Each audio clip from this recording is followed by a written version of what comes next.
नमस्कार मेरे भविष्य के स्कूल व्याख्याताओं। आरपीएससी हिंदी के इस मंच पर आप सभी का तहे दिल से स्वागत है। आज का दिन कोई साधारण दिन नहीं है दोस्तों। आज का दिन है संकल्प का। आज का दिन है उस चिंगारी को आग में बदलने का जो आपके सीने में धधक रही है, और वो चिंगारी है आपकी स्कूल व्याख्याता बनने की आग।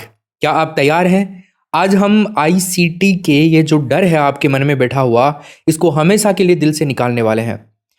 बस एक बार आप जोरदार कमेंट बॉक्स में यस लिख दीजिए और अपनी ऊर्जा दिखा दीजिए। फिर देखिए हम कैसे कमाल करते हैं। इस क्लास से बाहर आपका एग्जाम में प्रश्न नहीं आएगा। एग्जाम से पहले इस पूरी क्लास के एक एक प्रश्न को बहुत बारीकी से आपको याद करके जाना है। आज हम आईसीटी के संपूर्ण पाठ्यक्रम को निचोड़ करके 100 ऐसे रामबाण प्रश्न हल करने वाले हैं जो सीधे सीधे आपकी परीक्षा से जुड़े हुए हैं। ये 100 प्रश्न सिर्फ परीक्षा प्रश्न नहीं है आपके लिए, ये आपके लिए 100 कदम है दोस्तों, और ये 100 कदम आपकी मंजिल की ओर आपको लेकर के जाएंगे। मैं जानता हूं आप सब दिन रात मेहनत कर रहे हैं अपने सपनों को हकीकत में बदलने के लिए, और मैं आज यहां आपकी उस मेहनत को सही दिशा और धार देने आया हूं। वो आग, वो जुनून जगाने आया हूं जो शायद कहीं थोड़ा मंद आपका पड़ गया है। याद रखिए आपका टाइम टेबल आ गया है। याद रखिए बहुत कम समय आपके लिए बचा हुआ है। इस कम समय में कैसे आप रणनीतिक तौर पर तैयारी कर सकते हैं, इसके ऊपर मैंने कल वीडियो ऑलरेडी बना दिया था। याद रखिए आपके सपने बड़े हैं तो आपकी कोशिशें भी बड़ी होनी चाहिए, और आपका हौसला उससे भी ज़्यादा बुलंद होना चाहिए। आज की ये क्लास आपको सिर्फ आईसीटी का ज्ञान नहीं देगी, ये आपको आत्मविश्वास भी देगी, और वो आत्मविश्वास जो आपको परीक्षा हॉल में हर प्रश्न का सामना करने की हिम्मत देगा। साथियों, हम क्लास को शुरू करते हैं। शुरू करने से पहले मैं आपसे वादा करता हूं, अगर आपने आज की ये क्लास पूरी मन लगा करके और पूरी शिद्दत से देख ली तो आईसीटी का कोई भी कोना आप लोगों से अछूता नहीं रहेगा।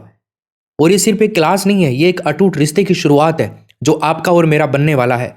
आज की क्लास के बाद आप महसूस करेंगे कि क्यों मेरी हर क्लास आप लोगों के लिए जरूरी है। मैं आपको वो दूंगा जो आपको कहीं और नहीं मिलेगा। सफलता का अचूक मंत्र और आपके लक्ष्य तक पहुंचने का सबसे सीधा रास्ता आपको मैं यहाँ पे दिखाने वाला हूँ। मेरा लक्ष्य सिर्फ पढ़ाना नहीं है साथियों, आपको आपकी मंजिल तक पहुंचाना है। और यकीन मानिए आज की क्लास के बाद आप मेरी हर क्लास का बेसब्री से इंतजार करेंगे, क्योंकि हर क्लास आपको आपके सपने के और करीब लेकर के जाएगी। तो चलिए अब और इंतजार नहीं, अपनी कुर्सी की पेटी बांध लीजिए, अपने दिमाग के घोड़े दौड़ाने के लिए तैयार हो जाइए, और अपने सपनों की उड़ान भरने के लिए हो जाइए आप सज्ज। क्या आप तैयार हैं? अगले कुछ मिनट या कुछ घंटे भी लग सकते हैं इसमें, मतलब 1 घंटे से ज़्यादा का समय लग जाएगा। तो आप तैयार हैं? अगला ये समय आने वाला है जो आपके सपनों को देने के लिए। अगर हाँ तो एक बार फिर पूरे जोश के साथ में कमेंट बॉक्स में लिख दीजिए मिशन आरपीएससी, मिशन आरपीएससी, और फतेह आप लिखना चाहो तो बहुत अच्छी बात है। तो आइए शुरू करते हैं ज्ञान के इस महायज्ञ को, आपकी सफलता के इस विजय अभियान को। पहला प्रश्न आपकी स्क्रीन पर है।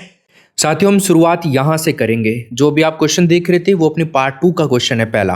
तो 100 प्रश्नों के ऐसे मैं आपको 2 वीडियोज करवाऊंगा। तो 200 प्रश्नों 250 प्रश्नों की क्लास होगी बेसिकली। 50 प्रश्न का एक और वीडियो आएगा। या फिर आप इन 100 प्रश्नों के अलावा जो क्वेश्चन सोल्व करना चाहते हो, आरपीएससी हिंदी एप्लीकेशन डाउनलोड करिए, वहां पर भी फ्री में डाले हुए हैं सब चीजें। तो वहां पे जाके आप लोग इनकी प्रैक्टिस कर सकते हो। पर ये जो 100 प्रश्न है अभी मैं करवा रहा हूँ, ये सर्वाधिक इंपॉर्टेंट है, और लगभग आपके सारे के सारे प्रश्न इनमें से बन जाएंगे। तो ये वाली क्लास आप लोगों के लिए बहुत ज्यादा जरूरी है। तो पहला प्रश्न है, शिक्षण अधिगम प्रक्रिया में आईसीटी का मुख्य उद्देश्य क्या है?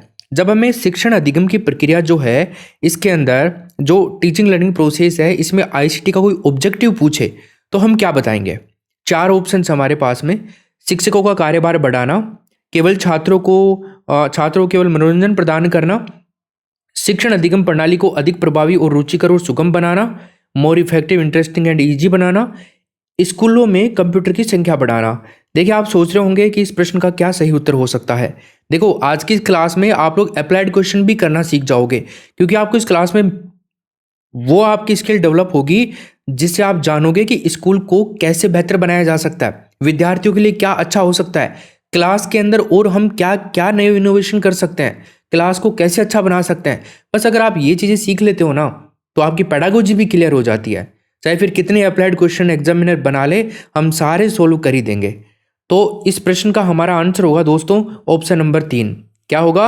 शिक्षण अधिगम प्रक्रिया को अधिक प्रभावी, रुचिकर और सुगम बनाना, to make the teaching learning process more effective, interesting and easy. देखो इसको समझते हैं। शिक्षण अधिगम प्रक्रिया की जब बात होती है टीचिंग लर्निंग प्रोसेस की, टीएलपी की, ठीक है, तो इसमें जो है आईसीटी आईसीटी जो है इंफॉर्मेशन एंड कम्युनिकेशन टेक्नोलॉजी, इसका मुख्य उद्देश्य इस प्रक्रिया को बेहतर बनाना है। ये शिक्षकों और छात्रों के लिए एक संसाधन की उपलब्धता को भी बढ़ाता है, सीखने के तरीके में विविधता भी लाता है, और जटिल अवधारणाएं जो होती हैं, जटिल अवधारणाएं मैं बोलूं तो जो कॉम्प्लेक्स कॉन्सेप्ट्स होते हैं, कॉम्प्लेक्स कॉन्सेप्ट जो होते हैं, इनको भी समझने में काफ़ी बेहतरीन तरीके से मदद करता है। अगर मैं आपसे बात करता हूं दोस्तों यहाँ पे शिक्षकों का कार्यभार बढ़ाने की, तो देखिए शिक्षकों का कार्यभार बढ़ाना इसका उद्देश्य नहीं है कतई, बल्कि कई बार ये कार्य को मतलब ऑटोमेट भी करती है, स्वचालित भी करती है। भाई कंप्यूटर से काम अपने आप भी तो होता है ना, कुछ कमांड अगर हम दे दें तो अपने आप सारे कैलकुलेशन अपने को करके दे देता है, सारे जो भी हमारे फंडामेंटल्स हैं वो समझा के दे देता है हमारे को। और आजकल तो एआई की दुनिया में सब कुछ इजीली हो रहा है। संसाधन आसानी से उपलब्ध करा के कार्यभार कम करने में ये मदद करता है, बढ़ाता नहीं है। तो ये तो इस तरह से होगा नहीं अपना। छात्रों को केवल मनोरंजन प्रदान करना, देखो छात्रों को मनोरंजन प्रदान करना इसका एक काम हो सकता है, पर यह मुख्य उद्देश्य नहीं है।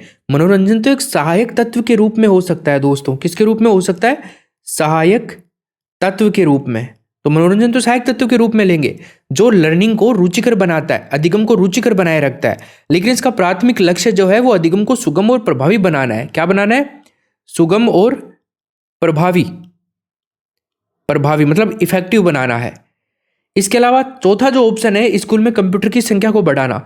देखो स्कूल में कंप्यूटर की संख्या बढ़ाना आईसीटी का एक हिस्सा हो सकता है, लेकिन यह इसका मुख्य उद्देश्य नहीं हो सकता है।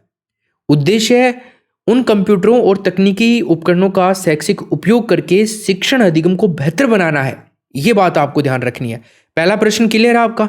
चलिए 2 नंबर के प्रश्न में आप मुझे उत्तर बताइए। अगर आपको क्लास में मजा आ रहा है तो प्लीज आप एक बार क्लास को शेयर जरूर कर दें अपने दोस्तों के साथ में, और एक प्यारा सा कमेंट करें। अगर आपने आरपीएससी हिंदी यूट्यूब चैनल को सब्सक्राइब नहीं किया है तो अभी सब्सक्राइब का बटन दबा दो, क्योंकि ये बटन दबाने से आप बहुत कुछ सीखने वाले हो आने वाले टाइम में। निम्न में से कौन सा हार्डवेयर का उदाहरण नहीं है? देखो hardware, which of the following is not an example of hardware? Keyboard, monitor, operating system और प्रिंटर। देखिए हार्डवेयर की जब हम बात करते हैं ना दोस्तों, हार्डवेयर वो होते हैं जिनको हम छू सकते हैं, मतलब भौतिक। क्या होते हैं? जो भौतिक वस्तुएं होती हैं, मतलब कि जो फिजिकल चीजें होती हैं ना, या फिर हम अपन कहें मूर्त चीजें। मूर्त चीजें मतलब कि टेंगबेल, ये हार्डवेयर होते हैं जिनको हम छू सकते हैं और देख भी सकते हैं, मतलब हाथ भी टच कर सकते हैं उनके। कीबोर्ड जो है बताओ, इसको छूते हैं ना अपन उंगलियों से, इनपुट डिवाइस है जो छुआ जाता है, इसलिए तो हार्डवेयर है। मॉनिटर है, जो हम स्क्रीन होती है हमारे सामने देखते हैं अपन, वही तो मॉनिटर होता है। तो ये आउटपुट डिवाइस है जिसको देखा भी जा सकता है, छुआ भी जा सकता है, इसलिए ये भी हार्डवेयर है। ऑपरेटिंग सिस्टम, जैसे दोस्तों अपन जो देखते हैं ना सामने, उसके अंदर जो विंडो होती है या जो सॉफ्टवेयर होते हैं, जो अपना मोबाइल है ना, इसमें जैसे अपन व्हाट्सएप वाले आइकन पे क्लिक करते हैं तो वो क्या है? वो एक सॉफ्टवेयर है, सॉफ्टवेयर का एक प्रकार है ऑपरेटिंग सिस्टम। ये निर्देशों का एक सेट होता है जो कंप्यूटर हार्डवेयर को मैनेज करता है, और उपयोगकर्ता जो होता है, यूजर जो होता है, उसको कंप्यूटर के साथ में इंटरेक्ट करने में सक्षम बनाता है। मतलब इसको छू नहीं सकते हैं अपन। आप कहो कि मैं इसको छू करके महसूस कर सकता हूँ कितना मोटा है, कैसे है, पतला है, दुबला है, कैसा है, ऐसा नहीं कर सकते। अब प्रिंटर जो है, प्रिंटर को भी अपन छू सकते हैं, ये भी आउटपुट डिवाइस है, इसलिए ये भी हार्डवेयर हो गया। तो इसमें हमारा आंसर क्या होगा? ऑप्शन नंबर तीसरा। क्वेश्चन नंबर 3 देखिए, कंप्यूटर सहायक अनुदेशन CAI का मुख्य लाभ क्या है? What is the main advantage of computer assisted instruction CAI? बताइए, अच्छे से सोचो क्या होगा इस प्रश्न में राइट आंसर। देखो पहला ऑप्शन हमारे पास में, ये शिक्षक की आवश्यकता को पूरी तरह से समाप्त कर देता है। देखो ये शिक्षक की आवश्यकता को पूरी तरह से समाप्त नहीं करता है। शिक्षक की भूमिका एक सुविधाजनक या फिर सुविधा प्रदाता की होती है, जिसको हम फैसिलिटेटर बोलते हैं, और मार्गदर्शक की भी होती है, गाइडर। तो ये तो महत्वपूर्ण बनी रहती है, इसको समाप्त नहीं किया जाता है। ठीक है, इसका एक प्रमुख लाभ होता है छात्र को उसकी व्यक्तिगत गति, इंडिविजुअल पेस जो होता है, उससे सीखने की सुविधा प्रदान करता है। छात्र जो कॉम्प्लेक्स पार्ट होते हैं उन पर ज़्यादा समय बिता सकता है और आसान भागों से जल्दी आगे बढ़ सकता है। ये केवल सामूहिक अनुदेशन के लिए उपयोगी नहीं है दोस्तों, सामूहिक अनुदेशन के लिए, ग्रुप इंस्ट्रक्शन के लिए उपयोगी नहीं है। ये CAI को व्यक्तिगत अधिगम कहा जाता है। मतलब व्यक्तिगत अधिगम के लिए डिजाइन किया गया है, मतलब इंडिविजुअल लर्निंग जो है ना उसके लिए। हालांकि इसका उपयोग छोटे समय में भी किया जा सकता है, तो ये भी नहीं होगा आंसर इसका। इसका आंसर होगा दोस्तों ऑप्शन नंबर बी, ये छात्र को उसकी अपनी गति से सीखने की अनुमति देता है। तो ऑप्शन नंबर हम कर देंगे बी राइट आंसर। क्लियर है यहां तक आपका? ओके, आगे चलते हैं। क्वेश्चन नंबर 4 देखिए, प्रणाली उपागम सिस्टम अप्रोच किस सिद्धांत पर आधारित है? बताओ, on what principle is the system approach based? Question number 4 में देखो, इस प्रश्न को अपन ध्यानपूर्वक देखते हैं। पहला ऑप्शन है हमारे सामने, केवल इनपुट पर ध्यान केंद्रित किया जाता है। देखिए साथियों, केवल इनपुट या आउटपुट पर ध्यान केंद्रित नहीं करता है, बल्कि ये पूरी प्रक्रिया के ऊपर ही करता है ध्यान केंद्रित, पूरी प्रक्रिया पर, मतलब कंप्लीट प्रोसेस पर, आउटपुट और फीडबैक पर भी विचार करता है ये। तो ये तो हमारा राइट आंसर इसका नहीं होगा। समस्याओं को उसके सभी अंतर संबंधित भागों के साथ में समग्रता में देखना, ये बिल्कुल होगा। ठीक है, ऑप्शन नंबर हमारा इसमें बी करेक्ट आंसर कर देंगे हम इसमें। प्रणाली उपागम जो है, सिस्टम अप्रोच, ये एक व्यक्तिगत और समग्र तरीका होता है, होलिस्टिक तरीका है ये किसी समस्या या स्थिति को समझने का।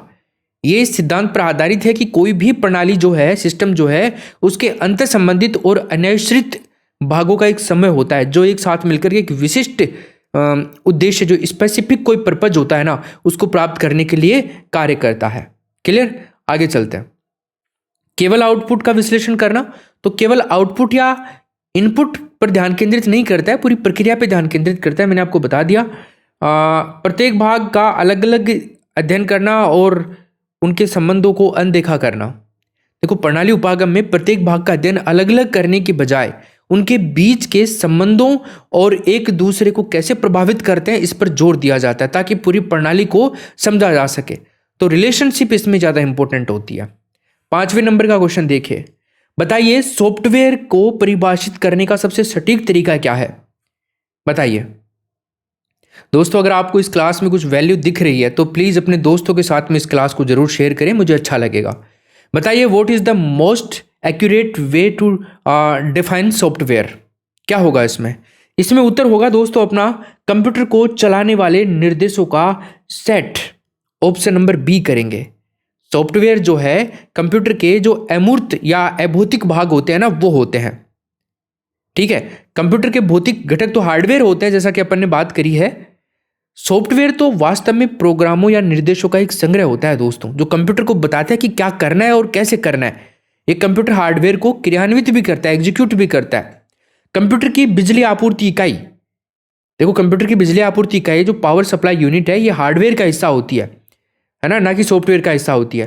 कंप्यूटर से जुड़ा कोई भी बाह्य उपकरण जो होता है ना, जैसे प्रिंटर, स्कैनर, पेरिफेरल डिवाइस, ये सब पेरिफेरल डिवाइस कहलाते हैं ये। और ये हार्डवेयर का एक प्रकार है, ना कि सॉफ्टवेयर का। तो ये भी नहीं होगा, भौतिक में सॉफ्टवेयर आते ही नहीं है, हार्डवेयर आते हैं फिजिकल कंपोनेंट्स में। चलिए अगला चलते हैं। 6 नंबर में देखिए, निम्नलिखित में से कौन सा सहायक अधिगम CAL का प्रकार नहीं है? बताइए CAL क्या आंसर होगा? Drill and practice, simulation, tutorial, व्याख्यान।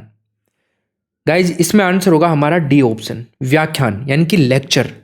कंप्यूटर सहायक अधिगम जो है, यानी कि CAL की बात कर रहे हैं, कंप्यूटर असिस्टेड लर्निंग की हम बात कर रहे हैं। तो कंप्यूटर सॉफ्टवेयर का उपयोग करके सीखने की प्रक्रिया है ये। इसमें जो बच्चे होते हैं ना, कंप्यूटर प्रोग्राम के साथ में इंटरेक्ट करना सीखते हैं। ड्रिल और प्रैक्टिस की हम बात करते हैं तो ये सामान्य CAL विधि है, एक नॉर्मल है, जहाँ छात्र दोहराव वाले जो अभ्यास होते हैं ना, बार बार रिपीटेटिव एक्सरसाइज जो होती है, उसके माध्यम से कौशल का अभ्यास करते हैं। सिमुलेशन, ये भी एक CAL का प्रकार है, जहां कंप्यूटर वास्तविक दुनिया की स्थितियां, जो रियल वर्ल्ड सिचुएशंस होती हैं, उनका सिमुलेट करता है, उनको अनुकरण करता है, जिससे छात्र सुरक्षित वातावरण में प्रयोग कर सकते हैं। एक होता है ट्यूटोरियल मतलब CAL का प्रकार है ये भी, जहां कंप्यूटर नई सामग्री प्रस्तुत करता है और बच्चों की समझ की जांच करता है। आवश्यकता के अनुसार मार्गदर्शन भी प्रदान किया जाता है। बात करते हैं अगर लेक्चर की, अपन व्याख्यान की, तो शिक्षण का एक पारंपरिक तरीका है ये, आप जानते हैं। मैं जो आपको दे रहा हूँ ना, वो भी लेक्चर ही दे रहा हूँ। जिसमें शिक्षक मौखिक रूप से जानकारी प्रस्तुत करता है और सीधे तौर पर कंप्यूटर सहायक अधिगम जो है CAL इसका प्रकार्य नहीं है, सीधे तौर पर नहीं है इसका। हालांकि व्याख्यान जो है रिकॉर्ड किए जा सकते हैं, जैसा कि अपन अपने एप्लीकेशन पर रिकॉर्ड करके डाल रखे हैं RPSC हिंदी पे, तो ये डिजाइन के रूप में साझा किए जा सकते हैं। बट अगर अपन एक्चुअल वर्ड में बात करें तो वो पॉसिबल नहीं है, फिर वो तो उसके लिए तो फिजिकली व्यक्ति को आपके सामने ही आना पड़ेगा। लेकिन व्याख्यान जो है विधि स्वयं जो है वो आपका CAL का हिस्सा नहीं है, खुद विधि व्याख्यान विधि, तो डी ऑप्शन करेंगे इसमें। अगला क्वेश्चन देखिए, ICT का शिक्षा में सबसे महत्वपूर्ण योगदान क्या है? What is the most significant contribution of ICT in education? क्या उत्तर होगा इसमें, बताइए। तो गाइज पहला ऑप्शन है हमारे पास में परीक्षा में नकल करना आसान बनाना, making cheating in exam easier. इसके अलावा सूचना तक पहुंचना, एक्सेस को लोकतांत्रिक बनाना, सूचना तक पहुंच को लोकतांत्रिक बनाना। तो क्या होगा इसमें, यही हो जाएगा राइट आंसर, बी ऑप्शन ही करेंगे, आगे हमें देखने की भी जरूरत नहीं है। क्योंकि ICT जो है दोस्तों, ICT ने शिक्षा के क्षेत्र में बहुत सारे बदलाव किए हैं। परीक्षा में नकल की जहां तक बात आती है ना, तो परीक्षा में नकल करना आसान बनाना ICT का एक नकारात्मक और अपन कह सकते हैं अवांछनीय परिणाम हो सकता है। लेकिन इसका उद्देश्य सबसे महत्वपूर्ण योगदान नहीं है ये, ठीक है, नकल करना। शिक्षकों के लिए कम काम करना, कुछ हद तक ये सच भी हो सकता है, क्योंकि कुछ प्रशासनिक या दोहराव वाले कार्य जो होते हैं ना वो ऑटोमेटेड हो जाते हैं, स्वचालित होते हैं। लेकिन ये इसका महत्वपूर्ण योगदान नहीं है। महत्वपूर्ण योगदान तो ये वाला ही है, शिक्षण की गुणवत्ता और छात्र जो है अधिगम पर ज़्यादा कैसे महत्वपूर्ण हो सकता है वो है। स्कूल फीस को बढ़ाना, increase school fees. School fees बढ़ाना मतलब ICT के कार्यान्वयन का एक संभावित परिणाम हो सकता है, क्योंकि इसके लिए इन्वेस्टमेंट की आवश्यकता होती है, निवेश की आवश्यकता होती है। लेकिन यह ICT का योगदान नहीं है, ये एक लागत संबंधी पहलू है जो सरकार देखती है और स्कूल वाले अपनी फैसिलिटी को बढ़ाने के लिए देखते हैं। तो इसमें यही होगा राइट आंसर। सूचना तक पहुंच, एक्सेस को लोकतांत्रिक बनाना ICT का महत्वपूर्ण योगदान है। इंटरनेट, डिजिटल संसाधन और उपलब्धता जो है, इसने जो भौगोलिक बाधाएं हैं, ज्योग्राफिकल बैरियर्स जो हैं, उनको कम किया है। जिससे हुआ क्या है, दुनिया भर के लोग विशाल मात्रा में जानकारी, शैक्षिक सामग्री मतलब एजुकेशनल मटेरियल जो है और ऑनलाइन पाठ्यक्रमों तक पहुंच सकते हैं, चाहे उनकी आर्थिक या सामाजिक पृष्ठभूमि कुछ भी हो।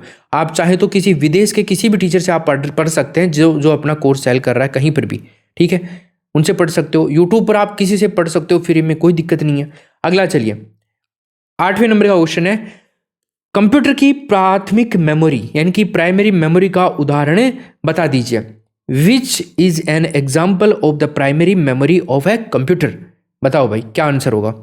तो प्राथमिक मेमोरी क्या होती है दोस्तों, ज्यादा टाइम खराब नहीं करेंगे, शायद आप सब जानते होंगे, इसमें होगा सी ऑप्शन, रैम। ठीक है भाई, कंप्यूटर की जो मेमोरी होती है ना, उसको बेसिकली क्या किया जाता है, उसको बेसिकली दो पार्ट्स में डिवाइड किया जाता है। एक तो आपके होती है प्राइमरी मेमोरी यानी कि प्राथमिक मेमोरी, और एक होती है दोस्तों आपके सेकेंडरी मेमोरी। ठीक है, सेकेंडरी मतलब द्वितीयक मेमोरी होती है, ये दो मेमोरी होती है। अब जो प्राथमिक मेमोरी होती है ना, प्राथमिक प्राइमरी मेमोरी, ये सीधे सेंट्रल प्रोसेसिंग यूनिट जो होता है ना, सीपीयू के द्वारा एक्सेस की जाती है। ये वॉयलेट होती है, मतलब अस्थिर होती है, जैसे रैम जो है ना, ये गैर अस्थिर जो होती है, जो नॉन वॉयलेट होती है, तो ये होती है रोम। ठीक है, मुख्य मेमोरी जो होती है ये मेन मेमोरी भी कहलाती है या मुख्य मेमोरी भी कहलाती है, प्राइमरी मेमोरी। हार्ड ड्राइव की बात करते हैं अपन, हार्ड डिस्क ड्राइव जो होती है ये यूएसबी ड्राइव और सीडी रोम जो होती है, सीडी रोम का तो जमाना ही गया खैर अभी, द्वितीयक मेमोरी के एग्जाम्पल हैं ये वाले किसके हैं, सेकेंडरी मेमोरी के एग्जाम्पल्स हैं। ये डेटा को स्थायी रूप से संग्रहित मतलब स्टोर करने के काम आते हैं, सीपीयू के द्वारा सीधे एक्सेस नहीं किए जाते, बल्कि डेटा को पहले प्राथमिक मेमोरी में लोड किया जाता है। रैम की जब हम बात करते हैं दोस्तों यहाँ पे, तो रैम जो है इसका फुल फॉर्म भी आप लोगों से पूछा जा सकता है। तो रैम का फुल फॉर्म होता है दोस्तों random access memory, random access memory करेंगे। प्राथमिक मेमोरी का एक एग्जांपल है ये। ठीक है, समझ गए। आगे चलते हैं, क्वेश्चन नंबर 9 में देखिए, बताइए क्या उत्तर होगा। ये प्रश्न कह रहा है कि शिक्षा में प्रणाली उपागम सिस्टम अप्रोच का पहला चरण क्या है। What is the first step of system approach in education? बताइए भाई क्या उत्तर होगा इसमें। सिंपल आंसर है, पहला ऑप्शन ही हो जाएगा, उद्देश्यों का निर्धारण, डिटरमाइनिंग ऑब्जेक्टिव। पहला ऑप्शन करेंगे। ठीक है, शिक्षा में प्रणाली उपागम जो है एक सुनियोजित मतलब प्लान्ड और चरणबद्ध प्रक्रिया होती है, स्टेप बाय स्टेप प्रक्रिया होती है। प्रणाली उपागम का पहला और सबसे महत्वपूर्ण चरण होता है दोस्तों क्या, ये चरण याद रखना, उद्देश्यों का निर्धारण। ठीक है, उद्देश्यों का निर्धारण, डिटरमाइनिंग ऑब्जेक्टिव। ठीक है, उद्देश्यों का निर्धारण करना। आगे चले, अगला क्वेश्चन देखिए 10 नंबर का। बताइए कंप्यूटर सहायक अनुदेशन CAI सॉफ्टवेयर में आमतौर पर शामिल होता है। क्या शामिल होता है इसमें आमतौर पर साथियों? इसमें आमतौर पर शामिल होता है पाठ्य सामग्री, मतलब कि टेक्स्ट मटेरियल, चित्र, पिक्चर्स, ऑडियो, वीडियो, इंटरेक्टिव तत्व, एलिमेंट्स, ये सब इसमें शामिल होते हैं CAI के अंदर। क्लियर है? CAI जो है सॉफ्टवेयर में परीक्षा प्रश्न भी शामिल होता है, हो सकते हैं इसके अंदर, लेकिन ये केवल परीक्षा प्रश्नों तक सीमित नहीं होता है, इसमें शिक्षण सामग्री भी बहुत हद तक शामिल की जाती है। तो इसमें तीसरा ऑप्शन हम राइट आंसर करेंगे। 11 नंबर का क्वेश्चन देखिए, ICT शब्द का पूर्ण रूप क्या है, मतलब फुल फॉर्म क्या है? फुल फॉर्म आप मुझे बता दीजिए। मैं स्टार्टिंग के क्वेश्चन में भी आपको इसको एक्सप्लेन किया था कि ICT का फुल फॉर्म क्या होता है, what is the full form of the term ICT। तो इसका फुल फॉर्म होता है दोस्तों, टाइम खराब नहीं करेंगे, इंफॉर्मेशन एंड कम्युनिकेशन टेक्नोलॉजी। जो आपको इंग्लिश में दे या हिंदी में इस तरह से लिखा हुआ दे, कुछ भी दे, आपको आंसर कर देना है। क्लियर बात है? ओके, आगे चलते हैं। क्वेश्चन नंबर है अपना 12। बताइए निम्न में से कौन सा इनपुट डिवाइस, बताओ कौन सा इनमें से इनपुट डिवाइस है? तो क्या उत्तर होगा? Which of the following is an input device. Input device जो है दोस्तों वो माउस है। आपको पता है माउस जो है वो इनपुट डिवाइस है और हार्डवेयर का घटक है, हार्डवेयर कंपोनेंट है, जिसका उपयोग कंप्यूटर में डेटा और निर्देश भेजने के लिए किया जाता है। हम कुछ क्लिक करते हैं ना तो माउस के द्वारा ही करते हैं ना भाई कंप्यूटर में। स्पीकर जो होता है यह आउटपुट डिवाइस है जो ध्वनि के रूप में आउटपुट प्रदान करता है। माउस जो है आपका, ये हो गया आपका इनपुट डिवाइस। इसका उपयोग स्क्रीन पर पॉइंटर को नियंत्रित करने और कमांड देने के लिए किया जाता है। प्रिंटर जो है आउटपुट डिवाइस है, कागज पर हार्ड कॉपी आउटपुट प्रदान करता है। मॉनिटर जो है ये भी आउटपुट डिवाइस है, स्क्रीन पर विजुअल्स आउटपुट प्रदर्शित करता है। 13 नंबर का क्वेश्चन देखिए, बहुत शानदार प्रश्न है, क्या उत्तर होगा बताइए। प्रणाली उपागम से संबंधित क्वेश्चन आया है फिर आपके पास में सिस्टम अप्रोच से। तो सिस्टम अप्रोच का शिक्षा में अनुप्रयोग बताइए, मुख्य लाभ क्या हो सकता है? सिस्टम अप्रोच जो है प्रणाली उपागम का शिक्षा में अनुप्रयोग का मुख्य लाभ क्या है? तो 4 मुख्य लाभ हैं, 4 में से कौन सा बढ़िया हो सकता है वो आपको देखना है। तो ये केवल पाठ्यक्रम डिजाइन करने पर केंद्रित करता है ध्यान। देखो नहीं, ऐसा नहीं है, पाठ्यक्रम डिजाइन तो करता है लेकिन उस तक सीमित नहीं है, बल्कि शिक्षण विधियां जो होती हैं, टीचिंग मेथड्स, एवोल्यूशन, मूल्यांकन, संसाधन, रिसोर्स, छात्रों के और शिक्षकों के अंदर सभी चीजें इसमें संबंधित होती हैं। तो केवल ये पाठ्यक्रम तक सीमित नहीं है, ये शैक्षिक समस्याओं का विश्लेषण और समाधान करने के लिए एक व्यवस्थित ढांचा प्रदान करता है, फ्रेमवर्क तैयार करता है। ये बिल्कुल सही बात है इसमें, ठीक है ना। मूल्यांकन की जब बात आती है कि ये छात्रों के मूल्यांकन के लिए उपयोगी नहीं है, इसका उपयोग पूरी शैक्षिक प्रणाली या फिर किसी भी एक घटक का विश्लेषण करने के लिए किया जाता है, तो इसमें भी ऑप्शन होगा। अगला देखिए, कंप्यूटर सहायक अधिगम CAL में अनुकूलित अधिगम का क्या मतलब है बताइए। एडेप्टिव लर्निंग का क्या मतलब है इसमें? एडेप्टिव लर्निंग का मतलब है दोस्तों, इस प्रश्न के अंदर राइट आंसर करेंगे छात्र की प्रतिक्रियाओं और प्रदर्शन के आधार पर अधिगम सामग्री और गति को समायोजित करना। क्लियर है आपका यहां तक? तो आप करेंगे इसके अंदर क्या करेंगे, adjusting the learning material and pace based on the students responses and performance. अगला क्वेश्चन देखते हैं 15 नंबर में। बताइए, देखो मित्रों ये PDF भी मैं आपको डाल दूंगा। ये PDF आपको मिलेगी कहाँ पे? RPSC जो अपना टेलीग्राम चैनल है, RPSC हिंदी नाम से टेलीग्राम ग्रुप भी है और चैनल भी है, दोनों को आप ज्वाइन कर लें, वहाँ पर भी मिल जाएगी। और अगर आपने एप्लीकेशन डाउनलोड कर लिया है तो वहाँ पर भी मैं ये PDF आपको सभी को उपलब्ध करवा दूंगा। इसका कोई किसी तरह का कोई चार्ज नहीं होगा, आप निश्चित रूप से वहाँ पर कर सकते हैं। लेकिन अभी के लिए आपको क्या करना है, पूरी क्लास को देखना है ताकि एक एक चीज़ को हम ध्यानपूर्वक समझें। अब समझा है कितना बेहतरीन जा रहा है आपको, वो आप खुद समझ सकते हैं। चलो, ICT के संदर्भ में क्लाउड कंप्यूटिंग क्या है? क्लाउड कंप्यूटिंग की जब बात आती है ना दोस्तों, तो आंसर आएगा इंटरनेट पर सर्वर के माध्यम से सॉफ्टवेयर और डेटा तक पहुंच। क्लियर? यस, ये एक महत्वपूर्ण कॉन्सेप्ट है दोस्तों। अगला क्वेश्चन देखते हैं, कौन सा सॉफ्टवेयर कंप्यूटर को बूट करने और हार्डवेयर को प्रतिबंधित करने में मदद करता है। बताइए क्या होगा इसमें। इसमें भी दोस्तों हमारा राइट आंसर सिस्टम सॉफ्टवेयर होगा। बी ऑप्शन ही करेक्ट आंसर करेंगे। सॉफ्टवेयर को मोटे तौर पर सिस्टम सॉफ्टवेयर और एप्लीकेशन सॉफ्टवेयर में वर्गीकृत किया जा सकता है। अब एप्लीकेशन सॉफ्टवेयर जो होते हैं ना, ये वो प्रोग्राम होते हैं जो उपयोगकर्ता होता है ना उसके लिए विशिष्ट कार्य करते हैं, मतलब स्पेसिफिक टास्क को सोल्व कर सकते हैं। जैसे आपको कैलकुलेटर लगा करके कुछ सोल्विंग कर रहे हो, प्रॉब्लम सॉल्विंग, कोई प्रोसेसिंग कर रहे हो, वर्क प्रोसेसिंग कर रहे हो, कुछ वेब ब्राउजिंग कर रहे हो, कुछ गेम खेल रहे हो, तो ये एक पर्टिकुलर व्यक्ति के लिए काम हो गया, विशिष्ट कार्य हो गए, स्पेसिफिक टास्क हो गए। सिस्टम सॉफ्टवेयर जो होते हैं ये क्या होते हैं, कंप्यूटर हार्डवेयर को प्रतिबंधित और नियंत्रित करने के लिए डिजाइन किए जाते हैं ताकि एप्लीकेशन सॉफ्टवेयर चल सके। ऑपरेटिंग सिस्टम जो है सिस्टम सॉफ्टवेयर का एक महत्वपूर्ण उदाहरण होता है दोस्तों, और ये कंप्यूटर को बूट करने की प्रक्रिया शुरू करता है, और मेमोरी, प्रोसेस, डिवाइस, इन सब जैसी चीज़ें जो हैं ये हार्डवेयर संसाधनों को प्रबंधन भी देता है। बाकी यूटिलिटी सॉफ्टवेयर की जब हम बात करते हैं तो सिस्टम सॉफ्टवेयर का एक उप प्रकार है, सब टाइप है ये, ठीक है, जो कंप्यूटर के अंदर रख रखाव, मेंटेनेंस होता है, अनुकूलन होता है, ऑप्टिमाइजेशन होता है, इन सब में मदद करता है। एंटीवायरस जो होते हैं, डिस्क क्लीनअप जो होता है, ये सारे काम यूटिलिटी सॉफ्टवेयर का होता है। एंटरटेनमेंट सॉफ्टवेयर की जब हम बात करते हैं तो एप्लीकेशन सॉफ्टवेयर का प्रकार है जो मनोरंजन प्रदान करता है, और वीडियो गेम जैसे हो गए, जैसे कोई और, जैसे नेटफ्लिक्स हो गया, अमेजन प्राइम हो गया, कई सारी चीज़ें हैं, आपका MX प्लेयर हो गया, यहाँ पर आप लोग कई सारी चीज़ें देख करके अपना मनोरंजन कर सकते हो। ठीक, 17 नंबर में देखिए क्वेश्चन है, शिक्षण में प्रणाली उपागम का उपयोग करते समय प्रक्रिया चरण में क्या शामिल होता है। तो ये सीधा सीधा प्रश्न आपसे पूछा जा सकता है, तो इस प्रक्रिया चरण में हम सीधा सीधा आंसर क्या कर देंगे, शिक्षण विधियों और सामग्री का चयन और उपयोग करना, बस इतना सा आंसर करेंगे हम इसके अंदर। प्रक्रिया जो होती है ये चरण में सभी गतिविधियां शामिल होती है। प्रक्रिया के चरण में जो इनपुट हो चाहे आउटपुट हो, तो इनपुट को आउटपुट में बदलने के लिए किया जाता है इसका काम। टीचिंग मेथड का उपयोग करना, सामग्री प्रस्तुत करना, सीखने की गतिविधियों का संचालन करना, ये सब चीज़ें इसमें आती हैं। 18 नंबर में देखिए, बताइए साथियों क्या आंसर होगा इसके अंदर। क्वेश्चन नंबर आपका 18, कंप्यूटर सहायक अनुदेशन का कौन सा रूप छात्र को एक काल्पनिक वातावरण में प्रयोग करने की क्या देता है, अनुमति देता है, बताइए। तो साथियों इस प्रश्न में आंसर होगा सिमुलेशन, ऑप्शन नंबर तीसरा करेंगे।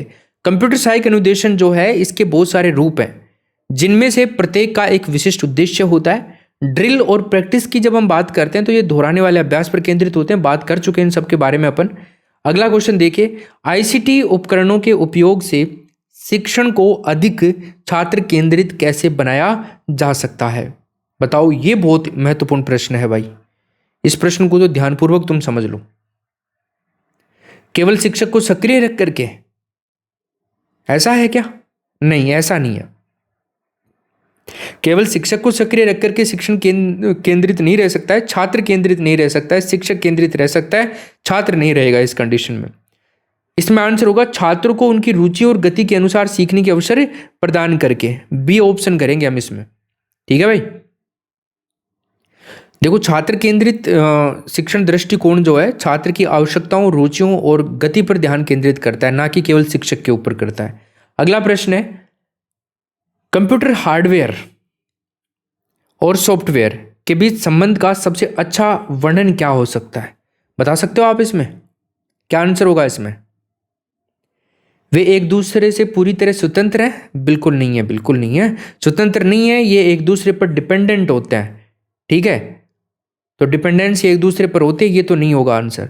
दूसरे की बात करें तो हार्डवेयर सॉफ्टवेयर के बिना काम करता है, लेकिन सॉफ्टवेयर हार्डवेयर के बिना नहीं, नहीं नहीं नहीं, नहीं ऐसा भी नहीं है, दोनों के बीच में डिपेंडेंसी होती है, तो ये भी नहीं होगा आंसर दोस्तों। वे एक दूसरे के पूरक होते हैं, ठीक है, कॉम्प्लीमेंट्री होते हैं और एक साथ काम करते हैं। They are complementary to each other and work together, clear. तो डी ऑप्शन करेंगे हम इसमें। इस प्रकार का प्रश्न आए तो आप सोच लेना क्या करना है।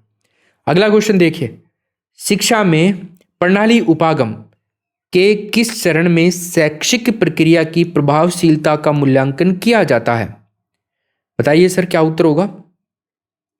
इसमें उत्तर करेंगे साथियों अपन आउटपुट या मूल्यांकन, आउटपुट एवोल्यूशन, ठीक है। शिक्षा के संदर्भ में यह छात्रों का अधिगम प्राप्त उद्देश्य हो सकता है। मूल्यांकन की जब हम बात करते हैं तो ये अक्सर आउटपुट जो चरण होता है ना, उसी का पार्ट माना जाता है, एक अलग अंतिम चरण के रूप में होता है ये। अगला प्रश्न देखिए, कंप्यूटर सहायक अधिगम में ट्यूटोरियल मोड का मुख्य उद्देश्य क्या है? तो साथियों, ट्यूटोरियल मोड का जो मुख्य उद्देश्य है वो है नई अवधारणाओं को पढ़ना और उनकी समझ की जांच करना। इसमें होगा बी ऑप्शन। क्वेश्चन नंबर 23 देखिए, आईसीटी के उपयोग से शिक्षक किस प्रकार अधिक प्रभावी बन सकता है? बता दीजिए। तो आईसीटी का प्रयोग करके शिक्षक कैसे प्रभावी बन सकता है? विभिन्न प्रकार के संसाधनों और प्रस्तुति जो विधियां हैं उनका उपयोग करके। ये बहुत अच्छा इस क्वेश्चन का राइट आंसर हम कर सकते हैं। ठीक है, कक्षा में कम समय बिताना हमेशा प्रभावशीलता का संकेत नहीं होता है। गुणवत्ता महत्वपूर्ण होती है, मात्रा महत्वपूर्ण नहीं होती, तो इसलिए पहला ऑप्शन नहीं होगा। क्लियर? अगला देखिए, ऑपरेटिंग सिस्टम निम्न में से किसका एग्जाम्पल है?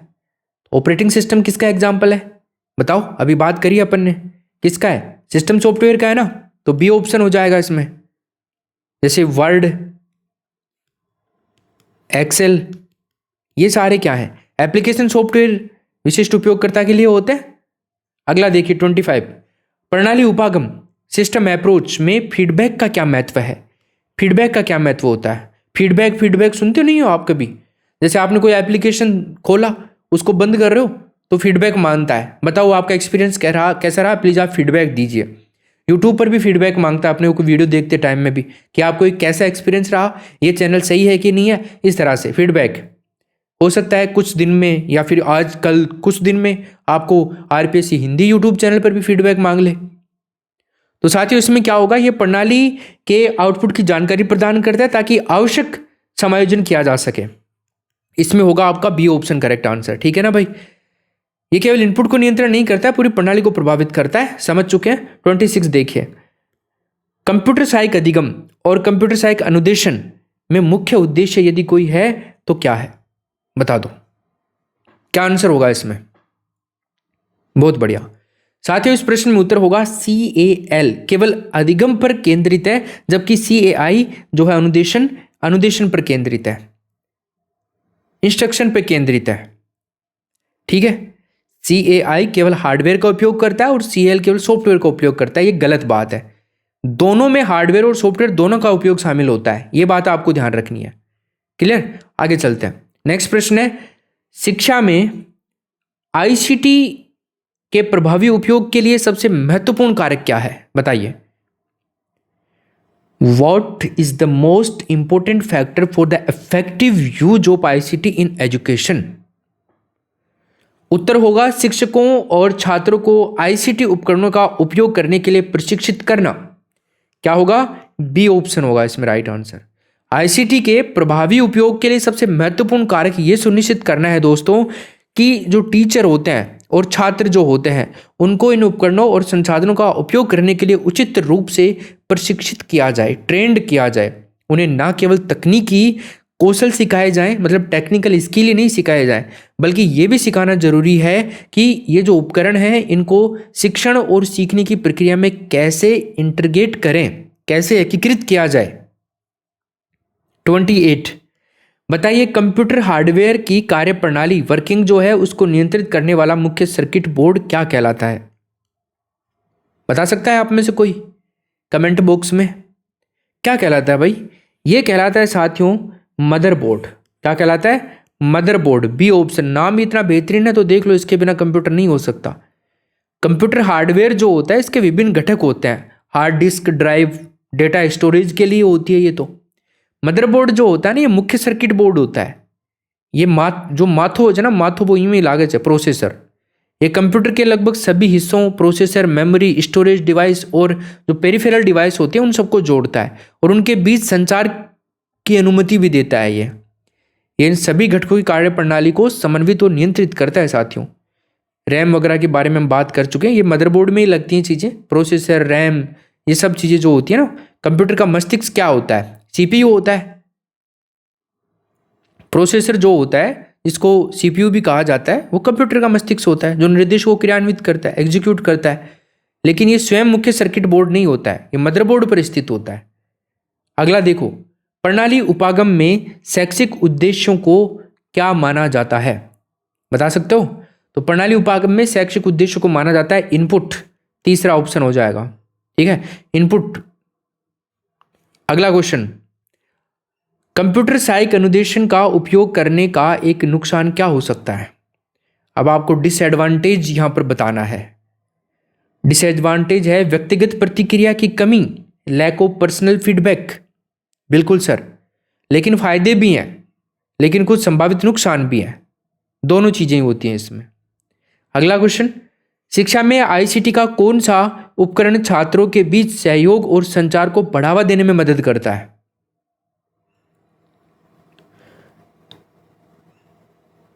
Spreadsheet software, database software, email और ऑनलाइन फोरम। बिल्कुल सर, ईमेल और ऑनलाइन फोरम ही इस प्रश्न में सही उत्तर करेंगे। ईमेल और ऑनलाइन फोरम जो है, Vicky, blog, social media platform और ऑनलाइन सहयोग उपकरण जो होते हैं ना, ऑनलाइन कोलैबोरेशन टूल्स, आईसीटी के ऐसे उपकरण हैं ये सारे के सारे जो छात्रों को एक दूसरे के साथ में कम्युनिकेशन करने और विचारों को साझा करने और जो परियोजनाएं हैं उन पर सहयोग करने में सक्षम बनाते हैं। भले ही वो भौगोलिक रूप से हो, अलग हो, लेकिन सक्षम बनाती हैं। 32 देखिए, हार्डवेयर और सॉफ्टवेयर के संयोजन को क्या कहा जाता है जो कंप्यूटर को कार्य करने में सक्षम बनाता है?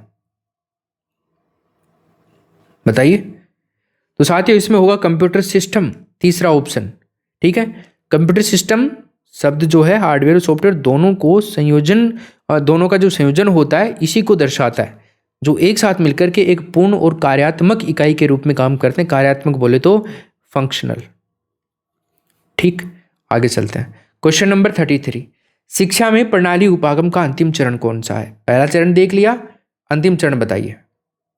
अंतिम चरण होता है साथियों मूल्यांकन। ये प्रश्न भी बहुत इंपॉर्टेंट है। ठीक है, एक चक्रीय प्रक्रिया होती है, साइकिल प्रोसेस होती है ये, लेकिन पूर्ण चक्र के रूप में इसको देखा जाता है। प्रक्रिया जो होती है बीच का चरण होता है ये, इनपुट जो है ये प्रारंभिक चरण है, ये बीच का चरण है, और डिजाइन जो है प्रणाली की योजना बनाने में संबंधित एक प्रारंभिक चरण माना जाता है। क्वेश्चन नंबर 34, बताइए कंप्यूटर सहायक अनुदेशन का कौन सा रूप छात्रों को जटिल प्रक्रियाओं को समझने में मदद करने के लिए गतिशील मॉडल का उपयोग करता है? क्विज, ड्रिल, ट्यूटोरियल, सिमुलेशन, बात कर चुके, सिमुलेशन होगा, इन सब के बारे में हम पढ़ चुके हैं। 35 देखिए, आईसीटी का उपयोग करके दूरस्थ शिक्षा को कैसे सुगम बनाया जा सकता है? जो गांव दूर दराज के लोग हैं जो आसानी से शिक्षा नहीं ले सकते, उनके लिए कैसे आईसीटी हेल्पफुल है ये आपको बताना है। ऑनलाइन प्लेटफॉर्म, वीडियो कॉन्फ्रेंसिंग और डिजिटल संसाधनों का उपयोग करके हम ये चीज़ पॉसिबल कर सकते हैं जो हो रही है आज की डेट में। इसके ऊपर ज़्यादा समझाने की जरूरत नहीं है मेरे को, आपको, आप खुद भी समझदार हैं, आप स्कूल व्याख्याता बनने वाले हो। सॉफ्टवेयर लाइसेंस क्या है बताइए? What is a software licence? क्या है ये दोस्तों वो कानूनी समझौता है, ये वो लीगल एग्रीमेंट है जो बताता है कि आप सॉफ्टवेयर का उपयोग कैसे कर सकते हैं। ठीक है, बी ऑप्शन हो जाएगा। भाई आप कोई भी कंप्यूटर में सॉफ्टवेयर इंस्टॉल करते हो ना, तो वहां पर एक एग्रीमेंट एक्सेप्ट करने का ऑप्शन आता है, एक्सेप्ट एग्रीमेंट। ठीक है, तो उसको आप क्लिक करते हो ना तभी वो इंस्टॉल होता है, अदरवाइज नहीं होता है। राइट क्लिक करते हो तब, समझ गए ना, वो चीज़ के बारे में बात कर रहा है।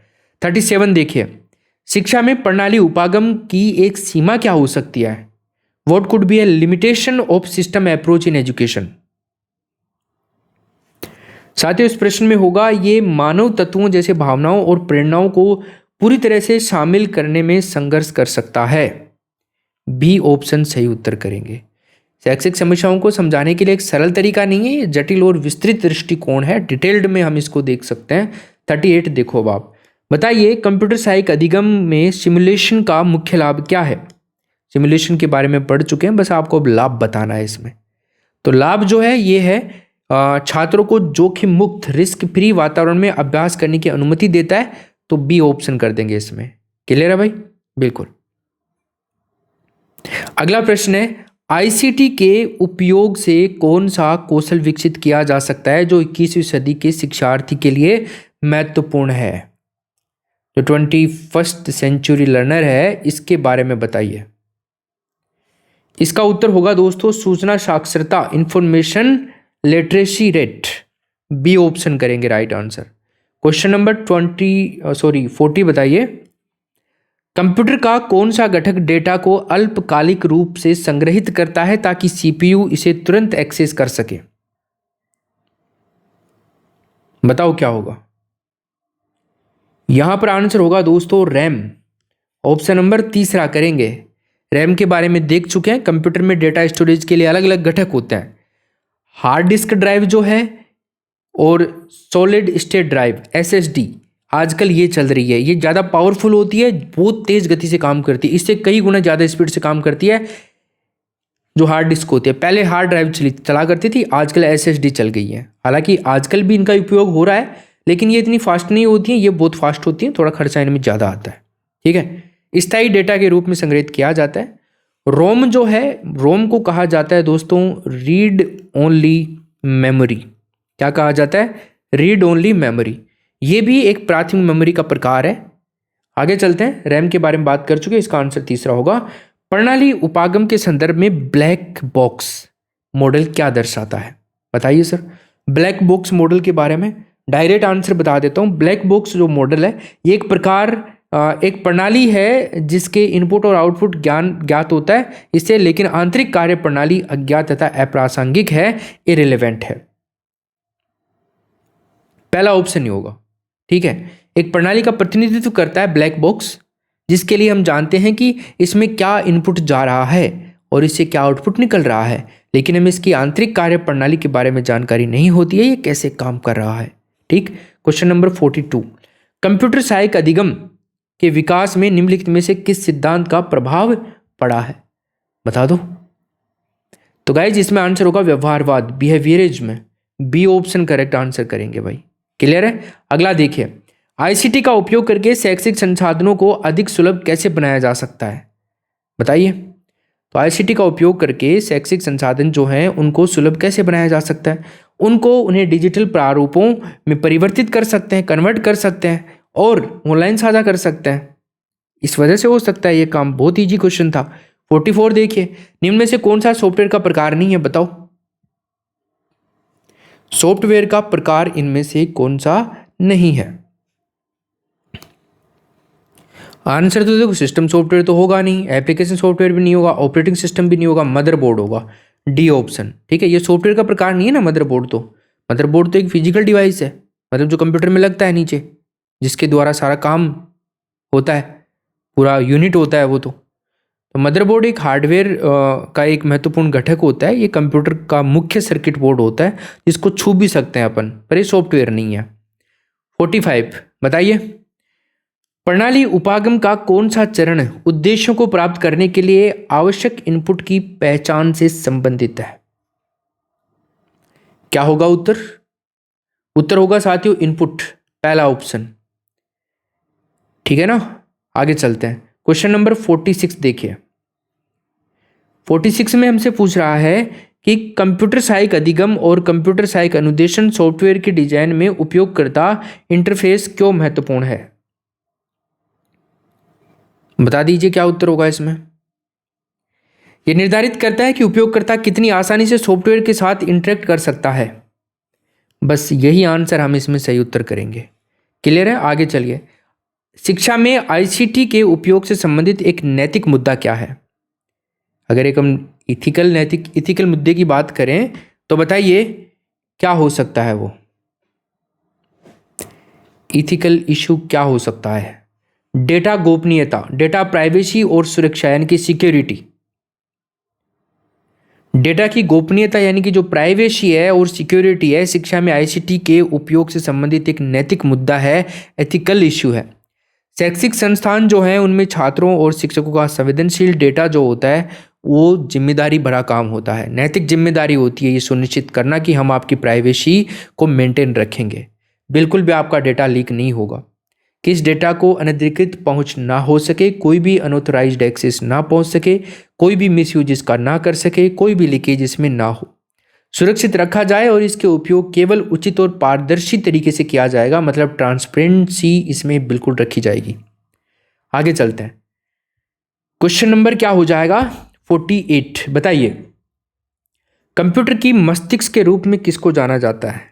कंप्यूटर का मस्तिष्क, ब्रेन, 48 में बताओ। तो कंप्यूटर का ब्रेन अभी हम बात कर चुके, सीपीयू को कहा जाता है, तीसरा ऑप्शन हो जाएगा। इन सब के बारे में बात कर चुके, बाकी जो भी ऑप्शन है। शिक्षा में प्रणाली उपागम के क्रियान्वयन के लिए क्या आवश्यक है, बताओ। प्रणाली उपागम के क्रियान्वयन के लिए क्या आवश्यक है दोस्तों? यह आवश्यक है इसमें शामिल सभी घटकों के बीच स्पष्ट संचार और समन्वय। ठीक है ना, ऑप्शन नंबर कर देंगे बी राइट आंसर इसके अंदर। क्लियर है भाई।